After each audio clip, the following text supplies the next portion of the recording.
Yes, people, welcome to another video City Talks Football where we discuss all the latest news around the biggest clubs in the Premier League and Europe, of course. Today's video will be on Liverpool, even Tottenham, Man City, Chelsea. Everyone making signings, people. Everyone's going in or outgoings. There is a lot happening on this channel for sure. So, guys, please like the video, subscribe, and hit the bell notification. As you can see on the screen right now, Alexander Isak arrives in Liverpool to sign a 6-year deal valid until 2031. The deal will cost 125 million to Liverpool, as Newcastle will get 130 million, including a solidarity payment. Liverpool and Newcastle already exchanging all the documents overnight. So we were expecting this, right? We were expecting this. Isak did not want to play for Newcastle again. He made it very, very clear. Liverpool were basically waiting until the very end to make sure they get that fee down, and now they have their striker. Is this the best Liverpool team, Liverpool squad that we're going to see in a very, very long time or all time? That is the first question I'll ask you guys. For me, it is very close. It is very close. I still think they need a midfielder. They also need a defender. Mark Gui could be joining, of course. But right now, that squad looks very, very good. Obviously, Salah not at his best at the moment, but if they did have prime Salah in that team, Alisson obviously still there, Van Dijk, yeah, that team is looking good, people. And for the Premier League, it is scary hours right now, guys. Liverpool are going all out. They spent money. Obviously, from a bias standpoint, Chelsea, we had Jeremy Carragher, we had Klopp in the past talking about, they can't compete with that money. No one should be joining Chelsea, blah, blah, blah, blah, blah. Liverpool have spent a crazy amount of money and they are looking to continue. And I have nothing wrong with that basically happening. Like clubs want to spend money, but you cannot talk about other clubs spending when you're going to be doing it yourself, right? That's the only thing I have an issue with. But it's good to see the Premier League. Obviously, the quality is going to be there, guys. Everyone's spending the money. Every single club spending the money. Of course, the next topic that we're doing this week about is Donnarumma to Manchester City. Here we go. Deal done for the Italian goalkeeper to join the Man City project from PSG. Medical this afternoon. Long-term deal agreed weeks ago and all done between two clubs after Edison signed for Fenerbahce. Obviously, they had Trafford in goal, and it's very harsh on him. It's very, very harsh on him. He's had a difficult start to his Man City career, of course. Man City have been losing the last two games.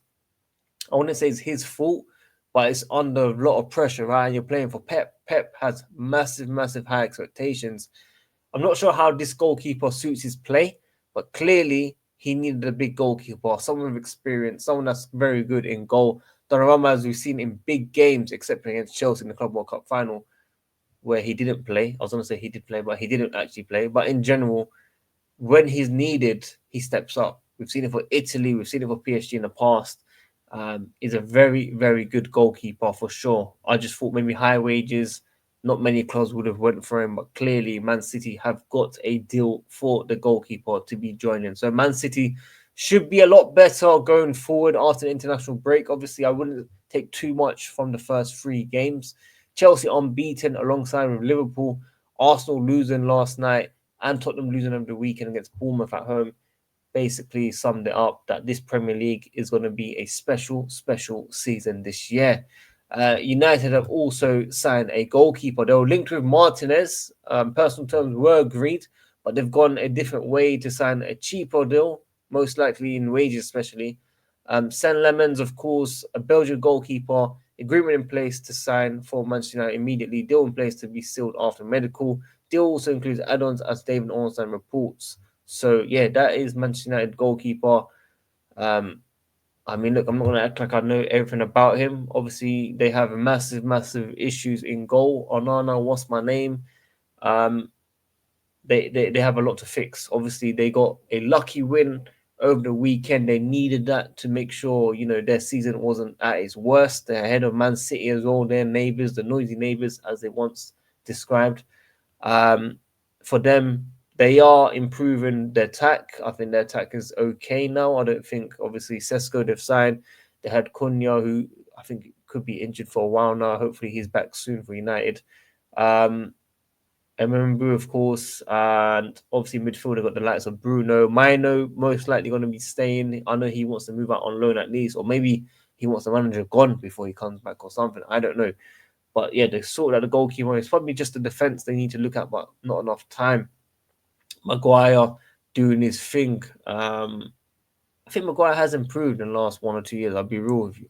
He's not the clear solution, but he's not the problem, I'd say, right now.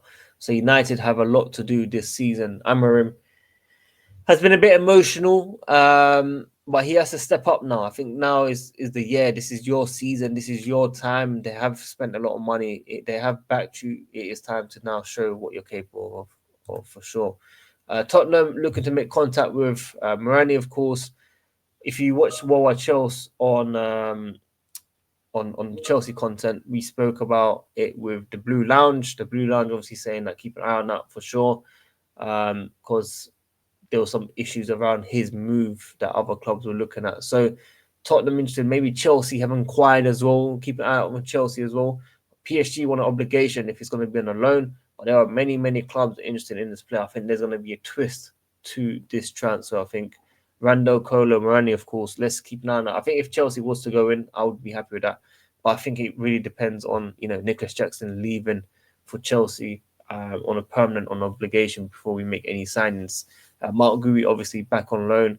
Welcome back to Chelsea Football Club. Jadon Sancho obviously also moving. I think it was to Aston Villa. Anthony leaving as well to Real Betis. They finally found the money somehow, which was an issue. Alexis Sanchez, I can't believe he's still alive, like in football. I mean, sorry, like he's still playing football, right? Which is mad. Many years ago, it was prime Arsenal against Hazard. He's now joining Seville. Obviously, Mark Gui is back. We had Donnarumma. Here we go.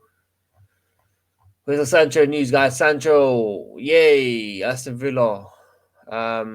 It's going to be interesting for sure. Martinez was linked, right? It's still on, but no, they've gone for a different goalkeeper. Here we go for Sanchez. Oh, they're signing both goalkeepers. Wow, they're signing both goalkeepers, which is a bit mad. Jadon Sancho, here we go. Deal in place, initial loan, green light from United, and a deal being sealed with formal steps to follow. So how much wages are they going to be paying this guy then? Because Chelsea didn't go ahead because of wages. It's a bit confusing. I don't know. That one's a bit confusing. I need to see how much he's being paid, unless United are covering half of it or something. Let's see. Wissa also going to Newcastle. They're spending that money. They've already bought a striker already, and now they're buying Wissa with the Isak money. So it clearly makes sense. They could have bought Jackson for 65 million, guys. Honestly. Personally, they should have signed him. But Wissa, not a bad signing. Brentford, it's all mad. It's all mad. They're losing all their best players. Let's see what happens to them very soon. They're playing Chelsea next, so hopefully they are struggling. So yeah, that is everything from me. Make sure you guys smash the like button, subscribe, hit the notification. Tune in single day, transfer deadline day. We'll be back soon with more content to see what has actually happened in activity to give you guys a follow through as well. So we'll catch you guys very soon. I'm out. Peace.